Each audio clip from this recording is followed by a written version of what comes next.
Yeah. Turn the person next to you and say, chocolate. That's so cool.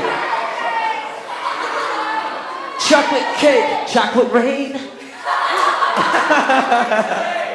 I speak around Australia in high schools to students your age because I believe that you guys can live your dreams. Not when you're 40, when you've got a mortgage and a family and a dog and a cat, and the cat gets killed by an Asian and you're eating it for chicken chow mein. Today is the day for change, no matter how old you are. And tonight, after I was sitting there, I was just so inspired by all you guys. Oh, you guys made me so proud. But I remember the story when I went to Coles, and oh no. And I was like a midget Asian. I was like this tall, like Yoda. But I was like a little, like I was 13 years old. No, I wasn't that young, but I was about 4 years old. And I ran to the favorite aisle that every child loves. It's the most colorful aisle. The fruit aisle. No, the chocolate aisle. And I remember going to the chocolate aisle and the music was playing. You could just hear it. And my mom's like, you can have one chocolate. I'm like, okay, what am I gonna have? But there's like hundreds of chocolates here. One says crunchy and it says it's gonna be crunchy. One says Mars bar and it's gonna be like melting in my mouth. Work, rest and play. What am I gonna have, Mom? And my mum goes, I learned a lesson off my mum. This is how we decide with many options in the world. Two things. Number one, the colours and the wrapping and the marketing. You know what I have not seen? When you look at a Mars bar, you haven't yet seen what's under it. Like if you threw that in the pool, that would look a bit sus. Let's be real here, right? See this brown thing down there? Yeah, that's wrong, right? But we don't know that. We don't know what it looks like. It's just the wrapping tells you, work, rest and play. Beautiful caramel in your mouth. You're like, man, I want that.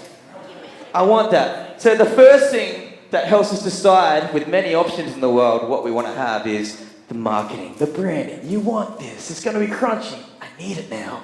And then the second thing is our peers, our family. My mum goes, well, I don't know what you can have, what you want to have, but I would personally have lint. I'm like, lint? What's lint?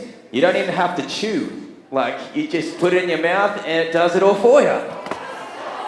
So it's a lazy thing. I got you, Mum. So, but what would happen if, just use our imaginations for a second, what if I had a fresh piece of poo right here, dog poo in my hand? I know, it's coming through, it was fresh. I picked it up, like a guy was walking his dog at the front of the centre, and I picked it up with my hand. There was no shovel around. I'm fearless, so watch Bear Grylls, shut up. Alright, so I've got this dog poo, and I've rounded it in a circle, and I've covered it in a lint wrapper. Imagine I just covered the poo in lint wrapping. Now, we take my first bit of advice. The first thing that you notice is, it says lint. Lint, it's expensive chocolate. It melts in your mouth, it's beautiful, you want it. But we haven't yet seen what's inside yet. So, this is going to attract a few types of people. Chocolate lovers. Who loves chocolate?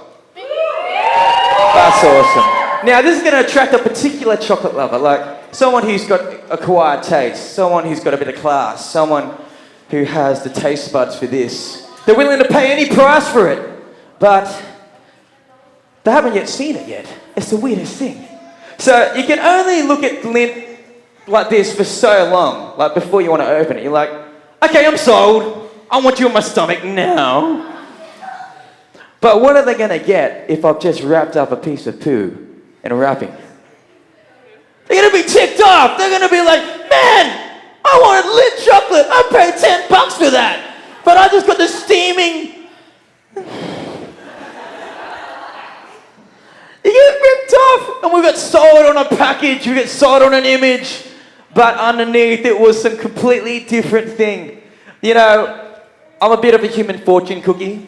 I'm going to hit you with two truths right now. I want you to listen carefully. Number one, if you get one person in your class or in your group to like you when you've got a wrapper on similar, you know you're not what you're promoting.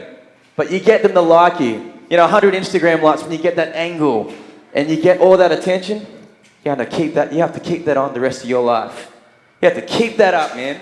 Because you put the mask on, you get one person you like, you have to keep it up because you're not going to keep getting it unless you keep doing it. The second truth is this, is that whoever you try to impress will determine how you dress. Whoever you're trying to impress, listen to me, will determine how you dress. If you want to be heaps hip and cool and swag, you're going to have to wear that even if you're not like that. You'll be like, feel like you're selling out. You have to look the package even though you might not be that on the inside. Everyone's like this. Everyone cares about what people think about them to a certain degree. Even if you're like, nah, I don't care what you think until you go home. I cared what they think. They said I look silly in my underpants hanging out of my top. Because you got wedgied. True story. But that's the thing. If you keep the mask on, you get one person to like you with it. You have to keep it on the rest of your life. Whoever you're trying to impress will determine how you dress. And I see this all the time, where you see something that works in society. You see a guy that gets all the attention. You see the girl that gets all the attention. And really, if you go under the surface, they're just crying for a relationship. We're just crying for a real friendship, something that's really real, like not just for a good laugh or good for a good time, but the reason why we dress up, the reason why we've got certain fashion trends. I dare say this tonight, and the reason why we have swag, we have this language that we talk like, is all in an effort to get a friend. It's all in an effort to have someone talk to you, that call up, and hopefully they like you for who you are. But the problem is, if you get people to like you with the rapping, you really want to take it off. You really don't want to have to keep it up for long. But you're too scared to take it off because you've got people to like you this far. What are they going to say? What are they going to say? You weren't lint all along. You were just smelly. They're going to have the same reaction to you because you weren't all what you were saying. And people will get close to you. The closer you get to people, the more like this stuff, the peeling comes away because we can only look at something rap for so long before we want to have the right thing.